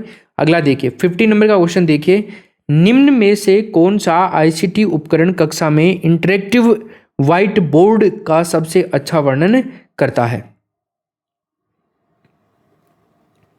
क्या उत्तर होगा, जल्दी बताओ उत्तर फटाफट। 50 नंबर के प्रश्न में इसका उत्तर होगा एक स्क्रीन जिस पर शिक्षक लिख और कंप्यूटर को नियंत्रित कर सकता है। तो बी ऑप्शन ही हम इसमें सही उत्तर कर देंगे भैया। अगला क्वेश्चन देखिए, रैम का पूर्ण रूप क्या है और यह किस प्रकार की मेमोरी है? इसके बारे में हम बात कर ही चुके हैं। रैम का पूर्ण रूप होता है दोस्तों random access memory, option number B हो जाएगा, और ये अस्थिर होती है। ठीक है भाई, ये आपको पता होनी चाहिए। और बाकी रीड ओनली मेमोरी नॉन मतलब स्थिर होती है ये आपके। तो ये देखते हैं अपन, गैर स्थिर करेंगे हम इसको। रीड ओनली मेमोरी मतलब रोम जो होती है वो होगी, और ये बाकी सारी चीज़ें इसमें दे रखी है। नेक्स्ट क्वेश्चन है साथियों, प्रणाली उपागम में बाधाओं को आमतौर पर किस चरण का हिस्सा माना जाता है? तो बाधाओं को जो हिस्सा माना जाता है वो इनपुट के रूप में माना जाता है, पहला ऑप्शन होगा। ठीक है, प्रणाली की सीमाएं और प्रतिबंधों को समझना ज़्यादा महत्वपूर्ण होता है। प्रक्रिया, आउटपुट, फीडबैक प्रणाली के कार्य करने और उनके परिणामों से संबंधित है, ना कि इनपुट इनसे संबंधित है। इनपुट हमारा राइट आंसर हो जाएगा। इनपुट चरण के अंदर हम प्रणाली के लिए जो भी संसाधन उपलब्ध हैं, शर्तें हैं, सीमाएं हैं, उनकी पहचान कर सकते हैं। बाधाओं की जब हम बात करते हैं तो बाधाएं जो हैं ये वो कारक होते हैं जो प्रणाली के संचालन मतलब ऑपरेशन और उद्देश्य की प्राप्ति को सीमित करते हैं। जैसे मान लीजिए कोई स्कूल में बजट की कमी है, समय सीमा की कमी है, उपलब्ध कोई उपकरण है उनकी कोई कमी हो सकती है, स्टाफ की कमी हो सकती है, ये सब चीज़ें बाधाएं हो सकती हैं। इन बाधाओं को इनपुट चरण में ही पहचानना महत्वपूर्ण है ताकि प्रणाली की योजना आपकी यथार्थवादी बनी रहे। क्लियर है। अगला देखिए 53 में हमें उत्तर देखना है, क्या होगा। कंप्यूटर सहायक अनुदेशन में ड्रिल एंड प्रैक्टिस मोड का प्राथमिक उद्देश्य क्या है?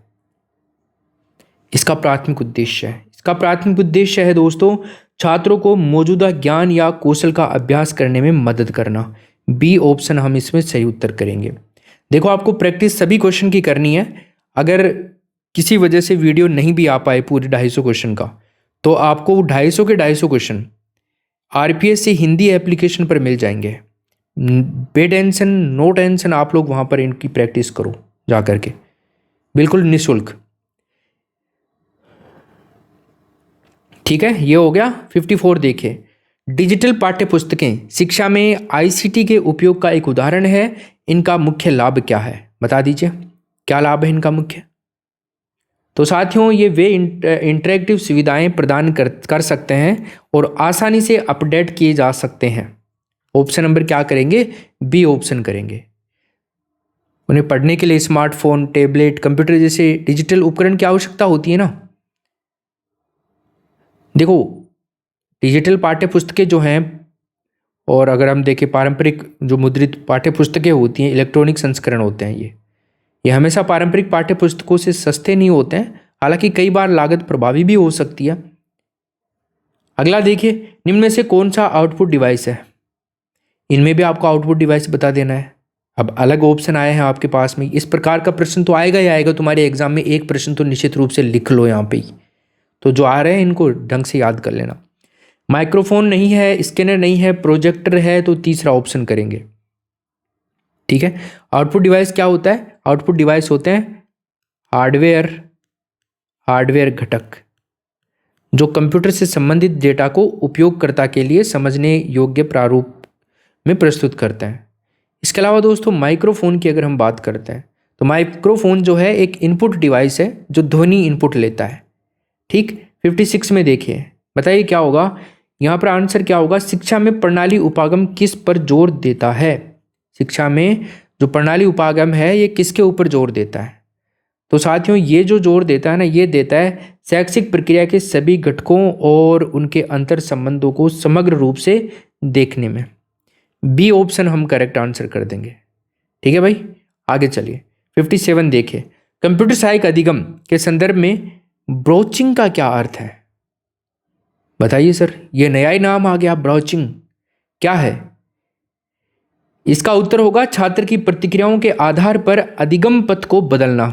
क्या होगा? बी ऑप्शन हम इसमें सही उत्तर करेंगे साथियों।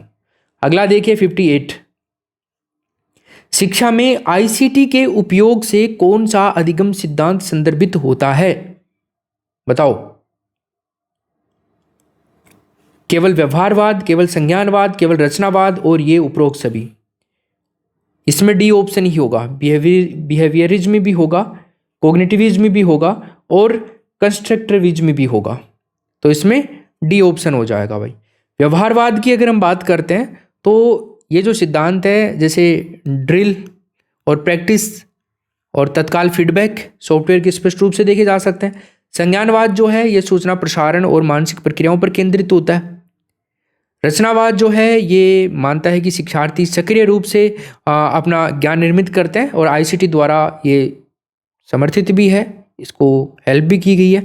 अगला देखिए 59 में, हार्डवेयर ड्राइवर क्या है? आप मत कहना हार्डवेयर को चलाने वाला हार्डवेयर ड्राइवर है, यही क्या? हार्डवेयर को चलाने वाला व्यक्ति पहला ऑप्शन ही हो जाए कहीं, ऐसा मत कर देना। एक सॉफ्टवेयर जो ऑपरेटिंग सिस्टम को हार्डवेयर डिवाइस के साथ में संचार करने में मदद करता है, ये इसका बी ऑप्शन राइट आंसर होगा भाई। ठीक है ना, बहुत इंपॉर्टेंट प्रश्न है ये भी। तो हार्डवेयर डिवाइस चलाने वाला जो व्यक्ति होता है वो उपयोगकर्ता होता है, यूजर होता है। हार्डवेयर डिवाइस को साफ करने वाला होता है उपकरण एक सफाई किट के रूप में जाना जाता है, क्लीनिंग किट। हार्डवेयर खरीदने की रसीद खरीद प्रमाण पत्र कहलाता है। अगला चलिए, प्रणाली उपागम में आउटपुट का क्या अर्थ है? आउटपुट का क्या अर्थ है प्रणाली उपागम में? तो साथियों आउटपुट का अर्थ है प्रणाली की प्रक्रिया का परिणाम। तीसरा ऑप्शन करेंगे हम। देखो, प्रणाली में प्रवेश करने वाले संसाधन जो होते हैं ना, वो कहलाते हैं आपके इनपुट। क्या कहलाते हैं? इनपुट कहलाते हैं, मतलब इनपुट कहलाते हैं। प्रणाली द्वारा की जाने वाली जो गतिविधियां हैं ये कहलाती हैं प्रक्रिया। क्या कहलाती हैं भाई? प्रक्रिया बोले तो प्रोसेस, प्रोसेस कहलाती है। बाकी हमारा तीसरा ऑप्शन हो जाएगा। और प्रणाली में सुधार के लिए जो जानकारी होती है ये कहलाती है आपकी फीडबैक। क्या कहलाती है भाई? फीडबैक कहलाती है। नेक्स्ट क्वेश्चन देखिए, बताइए कंप्यूटर सहायक अनुदेशन के ट्यूटोरियल मोड की एक विशेषता क्या है? क्या विशेषता हो सकती है साथियों इसमें? इसमें विशेषता हो सकती है ये छात्रों को सामग्री के रूप में रैखिक पथ पर निर्देशित करता है। तो हम इसमें पहला ऑप्शन राइट आंसर करेंगे। क्वेश्चन नंबर देखिए 62, शिक्षा में आईसीटी के उपयोग से कौन सी पारंपरिक भूमिका में बदलाव आया है? बताइए। एक तो छात्र की भूमिका केवल जानकारी प्राप्त करने वाले के रूप में, शिक्षक की भूमिका केवल ज्ञान के स्रोत के रूप में, स्कूल भवन की भूमिका सीखने के एकमात्र स्थान के रूप में और उपरोक्त सभी। बिल्कुल इन सब में ही आया है, तो हम डी ऑप्शन राइट आंसर करेंगे। यहाँ पे सारे के सारे आपके ध्यान में होने चाहिए। क्वेश्चन नंबर 63 देखिए, कंप्यूटर सॉफ्टवेयर के दो मुख्य श्रेणियां कौन सी हैं? दो मुख्य श्रेणियां, दो मेन कैटेगरी हैं, उनके बारे में देखनी है। एक तो सिस्टम सॉफ्टवेयर होता है और एक एप्लीकेशन सॉफ्टवेयर होता है। तो तीसरा ऑप्शन हम इसमें राइट आंसर करेंगे भाई। ठीक है, सिस्टम सॉफ्टवेयर के बारे में बताया था, जो कंप्यूटर के आंतरिक जो इंटरनल कार्य होते हैं ना उनसे प्रतिबंधित होता है, जो ऑपरेटिंग सिस्टम कहलाता है आपका। और एप्लीकेशन सॉफ्टवेयर जो होता है ना, ये उपयोगकर्ता के लिए विशिष्ट कार्य करता है, जैसे वर्ड प्रोसेस, ब्राउजिंग, गेमिंग, ये सारे काम करता है। गेम ब्राउजर, जैसे आप क्रोम ब्राउजर पे जाकर कुछ सर्च करते हो ना, जैसे कुछ सिलेबस आपको चाहिए होता है या फिर कोई जानकारी आपको चाहिए होती है, कुछ न्यूज़ आपको चाहिए होती है किसी बात के लेकर के, तो वो ब्राउजर होते हैं। वर्ड प्रोसेसर, ये सारे इसमें आते हैं। सिस्टम सॉफ्टवेयर की जब हम बात करते हैं तो ये ऑपरेटिंग सिस्टम होता है दोस्तों, ओएस होता है। क्वेश्चन नंबर 64 देखिए, प्रणाली उपागम का उपयोग शैक्षिक नियोजन में किस प्रकार सहायक होता है, बताइए। तो इसका सीधा सा आंसर है दोस्तों ऑप्शन नंबर 2। ये शैक्षिक प्रक्रिया के सभी परस्पर संबंधित तत्वों पर विचार करने में क्या करता है, मदद करता है। तो ऑप्शन नंबर बी को हम यहाँ राइट आंसर करते हुए चलेंगे। ये केवल अंतिम परिणाम पर ध्यान केंद्रित करता है ऐसा नहीं है, ये पूरी प्रक्रिया और उसके घटकों पर विचार करता है। ये शैक्षिक लक्ष्यों को कम महत्वपूर्ण मानता है ऐसा भी नहीं है, वास्तव में ये स्पष्ट लक्ष्य निर्धारित करना इसका पहला कदम माना जाता है। ये केवल वित्तीय पहलुओं पर ध्यान केंद्रित करता है ऐसा भी नहीं है। वित्त, हालांकि वित्त एक महत्वपूर्ण इनपुट घटक हो सकता है इसमें, बट इसका आंसर नहीं होगा ये। क्लियर, आगे चलिए। क्वेश्चन नंबर 65 देखो, कंप्यूटर सहायक अधिगम में गेमिफिकेशन का उद्देश्य क्या है, बताओ सर। तो साथियों गेमिफिकेशन का जो उद्देश्य है ना, यहाँ पे बिना कोई टाइम खराब किए रोक टोक के हम करेंगे गेमिंग सिद्धांतों और तत्वों का उपयोग करके अधिगम अनुभव को अधिक आकर्षक और प्रेरक बनाना इसका राइट आंसर हो जाएगा। बी ऑप्शन कर देंगे इसमें हम करेक्ट आंसर। 66 देखिए, आईसीटी के उपयोग से व्यक्तिगत अधिगम को कैसे बढ़ावा दिया जा सकता है। जो पर्सनलाइज लर्निंग है इसको कैसे प्रमोट किया जा सकता है, क्या करोगे आप इसमें।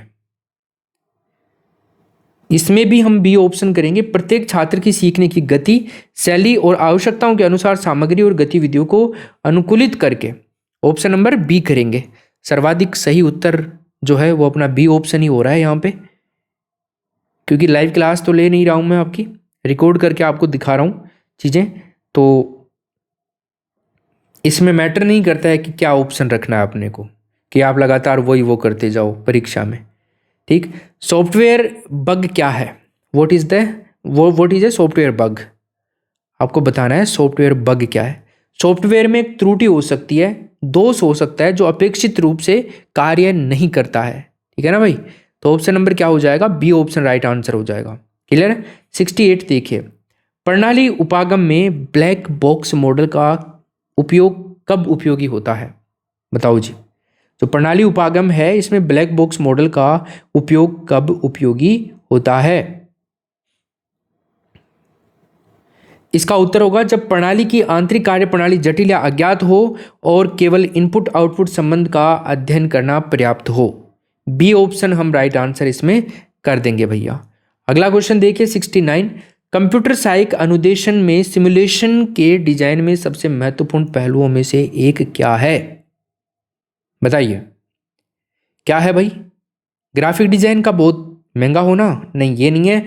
वास्तविक दुनिया की स्थिति का यथार्थवादी प्रतिनिधित्व करना, ऑप्शन नंबर बी ही करेंगे हम इसमें भी। ठीक है, ग्राफिक डिजाइन महंगा तो हो सकता है लेकिन ये सबसे महत्वपूर्ण पहलू नहीं है। ठीक है, रियलिज्म जो है ना, यथार्थवाद और शैक्षिक प्रभाव ज्यादा महत्वपूर्ण नहीं है।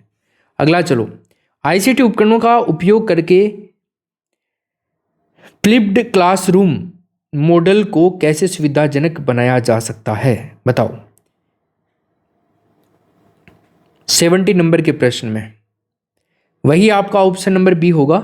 छात्र द्वारा व्याख्यान सामग्री जो लेक्चर मटेरियल है उसको घर पर डिजिटल संसाधनों के माध्यम से देखकर और कक्षा में अभ्यास या चर्चा में भाग लेकर के ऐसा किया जा सकता है, तो ये बी ऑप्शन होगा इसमें। आगे चलिए, कंप्यूटर सॉफ्टवेयर को स्थापित करने का क्या अर्थ है, बताइए। स्थापित करने का अर्थ क्या है, इसका अर्थ है सॉफ्टवेयर को कंप्यूटर पर उपयोग के लिए तैयार करना। क्या, सॉफ्टवेयर को कंप्यूटर पर उपयोग के लिए तैयार करना। ठीक है, हटाना तो अनइंस्टॉल कहलाता है दोस्तों। बैकअप कॉपी बनाना डेटा सुरक्षित रखने संबंधित चीज है। अगला देखिए, प्रणाली उपागम के अनुसार शैक्षिक प्रणाली का पर्यावरण क्या है, बताओ।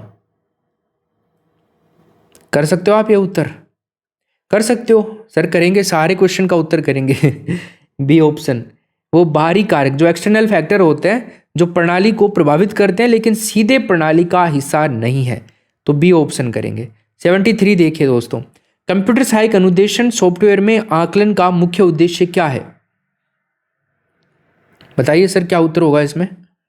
तो गाइस इसमें आंसर होगा छात्र के अधिगम की प्रगति की जांच करना और फीडबैक प्रदान करना। इसमें आएगा बी ऑप्शन करेक्ट आंसर। ठीक है, आगे चलते हैं। 74 देखिए, आईसीटी का उपयोग करके लाइफ लॉन्ग लर्निंग को कैसे सुगम बनाया जा सकता है? बताओ, इसको कैसे सुगम बना सकते हैं अपन? इसको सुगम बना सकते हैं अपन ऑनलाइन पाठ्यक्रमों, वेबिनार और डिजिटल पुस्तकालयों तक पहुंच प्रदान करके। तीसरा ऑप्शन हम इसमें सही उत्तर कर देंगे।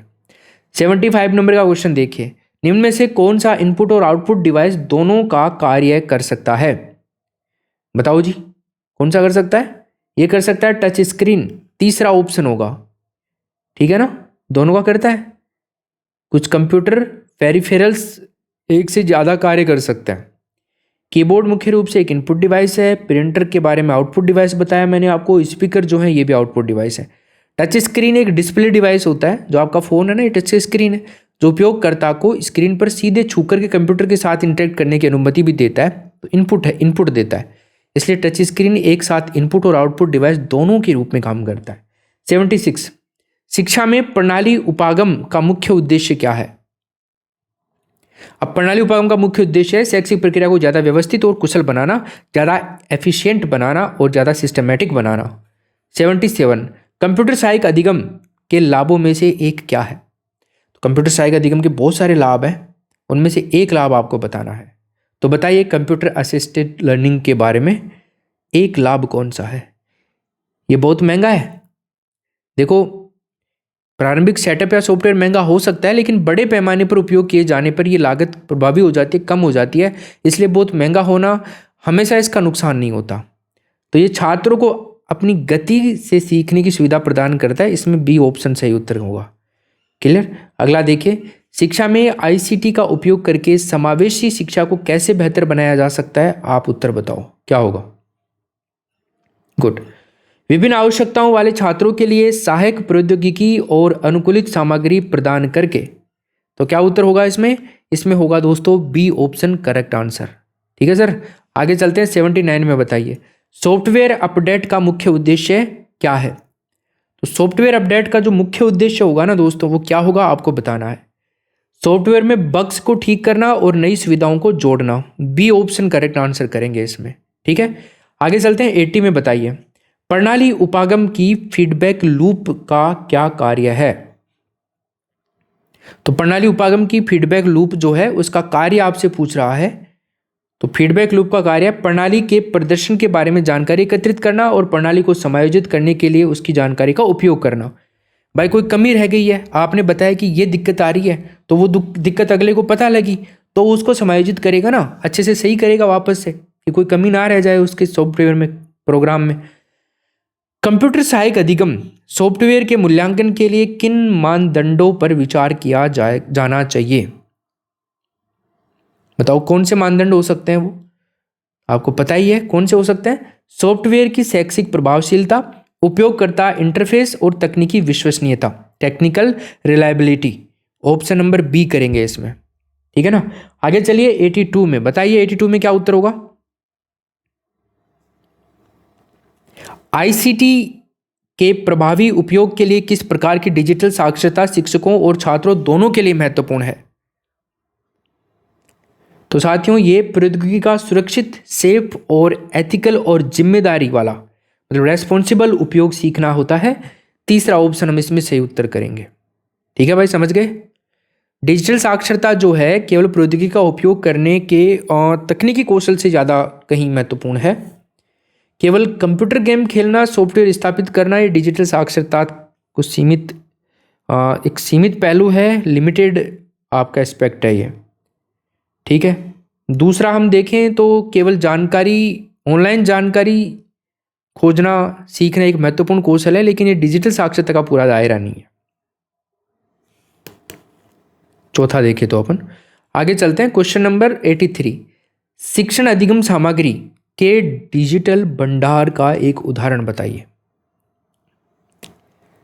बताइए क्या होगा इसमें? भौतिक पुस्तकालय? बिल्कुल नहीं। स्कूल का खेल का मैदान? बिल्कुल नहीं। दीक्षा, NRER जैसे ऑनलाइन प्लेटफॉर्म जो है ना, ये इसका सही उत्तर होगा, तीसरा ऑप्शन। भौतिक पुस्तकालय तो एक पारंपरिक स्थान है जहाँ पे पुस्तकें रखी जाती हैं। स्कूल में खेल का मैदान सीखने का स्थान हो सकता है, लेकिन सामग्री का भंडार नहीं हो सकता। कक्षा का ब्लैक बोर्ड अस्थायी रूप से जानकारी प्रस्तुत करने का माध्यम है।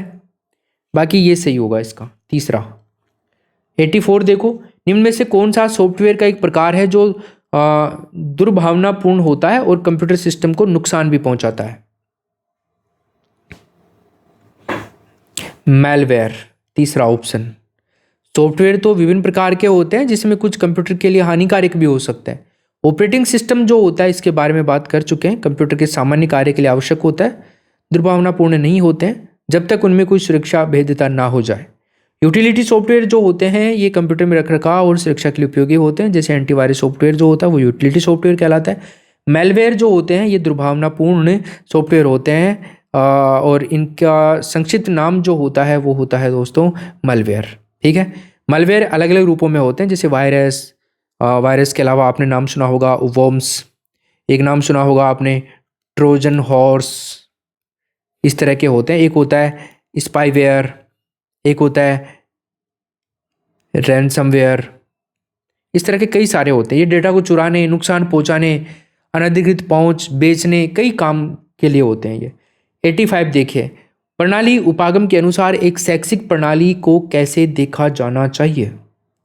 प्रणाली उपागम के दौरान बताना है, लेकिन आपको according to the system approach how should an educational system be viewed. इसमें उत्तर होगा घटकों के एक समूह के रूप में जो अंतर संबंधित है और एक सामान्य उद्देश्य की दिशा में कार्य करते हैं। तो बी ऑप्शन करेक्ट आंसर करेंगे। क्लियर है भाई? ओके। 86 देखिए अब आप, कंप्यूटर सहायक अधिगम में ऑथरिंग सिस्टम का क्या कार्य है बताइए। इस प्रश्न में भी सही उत्तर हमारा बी ऑप्शन होगा। CAL सॉफ्टवेयर बनाने के लिए शिक्षकों या डेवलपर्स द्वारा उपयोग किए जाने वाला उपकरण है। बी ऑप्शन हम इसमें सही उत्तर कर देंगे। ठीक है ना भैया? ओके। जो शिक्षकों, विषय वस्तु विशेषज्ञों या शैक्षिक डेवलपर जो होते हैं उनको कंप्यूटर सहायक अधिगम या कंप्यूटर सहायक अनुदेशन सामग्री और प्रोग्राम बनाने की अनुमति देता है। ICT के उपयोग से शिक्षण में सहयोग को बढ़ावा देने का एक उदाहरण क्या है? ये बहुत इंपॉर्टेंट प्रश्न है, एग्जाम में आ सकता है। छात्रों को एक साझा ऑनलाइन दस्तावेज पर मिलकर एक प्रोजेक्ट पर काम करने के लिए प्रोत्साहित करना। बी ऑप्शन दोस्तों इस प्रश्न में हम सही उत्तर करेंगे। 88 देखिए, कंप्यूटर हार्डवेयर के प्रदर्शन मतलब परफॉर्मेंस को मापने के लिए आमतौर पर इकाई का उपयोग किया जाता है। कौन सी इकाई है वो? हर्ट्ज या गीगाहर्ट्ज और प्रोसेसर के लिए तो इसमें आएगा दोस्तों तीसरा ऑप्शन करेक्ट आंसर। ठीक है ना? किलोग्राम जो है ये द्रव्यमान की इकाई है, मतलब मास की इकाई है ये। और वोल्ट, आपका जो वोल्ट है, वोल्ट ये विद्युत वोल्टेज है, इलेक्ट्रिक वोल्टेज होता है ये। लीटर की बात करते हैं तो ये एक वॉल्यूम की इकाई होती है, मतलब आयतन की इकाई होती है। आयतन बोले तो वॉल्यूम की इकाई होती है, यूनिट। इसमें तीसरा ऑप्शन होगा। 89 प्रणाली उपागम में सीमाओं को परिभाषित करना क्यों महत्वपूर्ण है? क्यों महत्वपूर्ण है? क्योंकि ये निर्धारित करने के लिए कि कौन से घटक प्रणाली का हिस्सा है और कौन से उसके पर्यावरण का हिस्सा है, तो इसलिए जरूरी है। तो हम इसमें करेंगे दोस्तों बी ऑप्शन करेक्ट आंसर। 90 नंबर का क्वेश्चन है, कंप्यूटर सहायक अनुदेशन में लर्नर कंट्रोल का क्या अर्थ है? बताइए सर, लर्नर कंट्रोल का अर्थ पूछ रहा है आपको यहां से, तो क्या उत्तर करेंगे? इसमें उत्तर करेंगे छात्र को अपनी सीखने की गति, सामग्री की समीक्षा या आगे बढ़ने का विकल्प देना। तीसरा ऑप्शन। आप इसमें भी बी ऑप्शन सोच रहे थे क्या? तीसरा ऑप्शन होगा इसमें। 91 देखिए, शिक्षा में ICT के उपयोग का एक मुख्य उद्देश्य सूचना और ज्ञान तक पहुंच बढ़ाना है। इसका क्या महत्व है? What is its importance? बताओ भाई, क्या इंपॉर्टेंस है?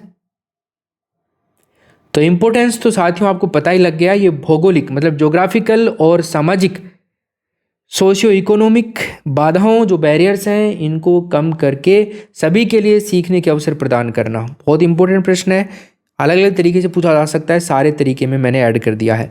कंप्यूटर हार्डवेयर के संदर्भ में पेरिफेरल डिवाइस क्या है? अब पेरिफेरल डिवाइस के बारे में बात हो रही थी ना, 2-3 बार हो गई, तो बताइए पेरिफेरल डिवाइस क्या है? पेरिफेरल डिवाइस दोस्तों कंप्यूटर से जुड़ा हुआ एक भारी उपकरण होता है जो इनपुट और आउटपुट प्रदान करता है। तो ऑप्शन क्या होगा? B option. तो क्या होता है ये? An external device connected to the computer that provides input और आउटपुट। अगला क्वेश्चन, प्रणाली उपागम में संपर्क का क्या महत्व है, इंटरेक्शंस का क्या इंपॉर्टेंस है, बताइए। तो साथियों इसमें हमारा उत्तर होगा ऑप्शन नंबर, वे दर्शाते हैं कि प्रणाली के विभिन्न घटक जो हैं, कंपोनेंट्स जो हैं, वो एक दूसरे को कैसे प्रभावित करते हैं। ठीक है, बी ऑप्शन। 94, कंप्यूटर सहायक अधिगम के संबंध में ट्यूटरिंग सिस्टम क्या है, बताओ भाई। ये भी बड़ा अच्छा प्रश्न है, ट्यूटरिंग सिस्टम के बारे में क्वेश्चन आ सकता है। तो ये एक प्रणाली जो सामग्री प्रस्तुत करती है, प्रश्न पूछती है और छात्र की प्रतिक्रियाओं के आधार पर अनुकूलित प्रतिक्रिया प्रदान भी करती है, एडेप्टिव प्रोसेस। ठीक है, ओके, आगे चलते हैं। एडेप्टिव रेस्पॉन्स की बात कर रहे हैं, प्रतिक्रिया मतलब रेस्पॉन्स। क्वेश्चन नंबर 95, शिक्षा में आईसीटी के उपयोग से संबंधित एक संभावित सुरक्षा चिंता क्या है, security. What is the potential security concern related to the use of ICT in education. क्या उत्तर होगा भाई? उत्तर होगा सर ऑप्शन नंबर तीसरा, साइबर बुलिंग और ऑनलाइन उत्पीड़न। ऑप्शन नंबर तीसरा। 96 देखिए, सॉफ्टवेयर का कौन सा प्रकार उपयोगकर्ता को वेब पेज देखने में मदद करता है, बता दो सर क्या उत्तर होगा। वेब पेज देखने में मदद करता है वेब ब्राउजर। ऑप्शन नंबर होगा तीसरा करेक्ट आंसर। 97, प्रणाली उपागम में सबसिस्टम क्या है, what is subsystem, what is a subsystem in the system approach. एक बड़ी प्रणाली के भीतर एक घटक जो स्वयं एक छोटी प्रणाली के रूप में कार्य करता है, मतलब एक similar system itself. Option number B करेंगे इसमें। क्वेश्चन नंबर 98, कंप्यूटर सहायक अनुदेशन की प्रभावशीलता के मूल्यांकन के लिए किस विधि का उपयोग किया जा सकता है, बताइए सर। तो मेरे भाई इसका उत्तर होगा नियंत्रण समूह, कंट्रोल ग्रुप के साथ तुलनात्मक अध्ययन करना। ऑप्शन नंबर बी करेंगे। क्वेश्चन नंबर 99 देखिए, शिक्षा में आईसीटी के उपयोग का एक नकारात्मक पहलू क्या हो सकता है, क्या हो सकता है साथियों? शिक्षक और छात्र के बीच व्यक्तिगत संपर्क में कमी, ये हो सकता है। पर्सनल इंटरेक्शन जो है उसके अंदर कमी। अगला क्वेश्चन है अपना 99 के बाद में 100, कंप्यूटर हार्डवेयर वह घटक है जो सभी गणनाएं और तार्किक संक्रियाएं करता है, तो क्या कहलाता है? इसका कर पाओगे उत्तर? ALU, अर्थमेटिक लॉजिक यूनिट, तीसरा ऑप्शन होगा। ठीक है ना भाई। Hard disk drive storage device है, ठीक है। सेंट्रल प्रोसेसिंग यूनिट जो है कंप्यूटर का मुख्य प्रोसेसर होता है और सीपीयू के भीतर एक महत्वपूर्ण घटक भी होता है, ये भी तुम्हें ध्यान रखनी है। ALU दोस्तों वो हिस्सा होता है जो सभी अंकगणितीय गणनाएं जो होती हैं और तार्किक संक्रियाएं होती हैं वो सब करता है, और ये कंप्यूटर के लगभग सभी डेटा प्रोसेसिंग कार्यों का दिल भी कहलाता है। साथियों मुझे पूरा विश्वास है कि आज की इस मैराथन के बाद आईसीटी को लेकर आपका आत्मविश्वास 7वें आसमान पर होगा। वो डर, वो झिझक कोसों दूर भाग गई होगी। आज आपने सिर्फ प्रश्न हल नहीं किए हैं बल्कि आईसीटी की चुनौतियों को भेदने की एक हुनर भी आपने सीखा है। इन 100 प्रश्नों के माध्यम से हमने पूरे सिलेबस का एक महत्वपूर्ण हिस्सा कवर किया है और ये आपकी परीक्षा की तैयारी में मील का पत्थर साबित होगा। अब देखिए मैं आपको थोड़ा सा बता देता हूँ एप्लीकेशन के बारे में। आरपीएससी हिंदी ऐप आप डाउनलोड करें। आरपीएससी हिंदी नाम से प्ले स्टोर पर एप्लीकेशन मिल जाएगी। डिस्क्रिप्शन में इस वीडियो की लिंक भी मिल जाएगा आपको। इसमें एक आरपीएससी फ्री स्कूल व्याख्याता रिवीजन बैच है दोस्तों। इसमें हमने बहुत सारे इंपोर्टेंट पीवाईक्यू और एमसीक्यू डाले, हर ऑप्शन की व्याख्या के साथ में डाले हैं। बड़े ज़बरदस्त क्वेश्चन है दोस्तों। अगर आप ये रिवीजन बैच ज्वाइन करते हैं जो कि बिल्कुल फ्री है, इसका कोई चार्ज नहीं है, तो आपकी तैयारी देखो कितनी शानदार होगी और एग्जाम में यहाँ से प्रश्न छपने वाले हैं। ये बात मैं आपको पहले बता देता हूँ, ठीक है। तो मिलते हैं अपन दूसरे किसी क्लास में। बाकी के क्वेश्चंस की प्रैक्टिस आपको यहीं पर देखने को मिलेगी। तब तक मैं आप सबसे विदा लेता हूँ। मुझे दीजिए आप लोग इजाज़त। तब तक के लिए नमस्कार, जय हिंद, वंदे मातरम, जय राजस्थान।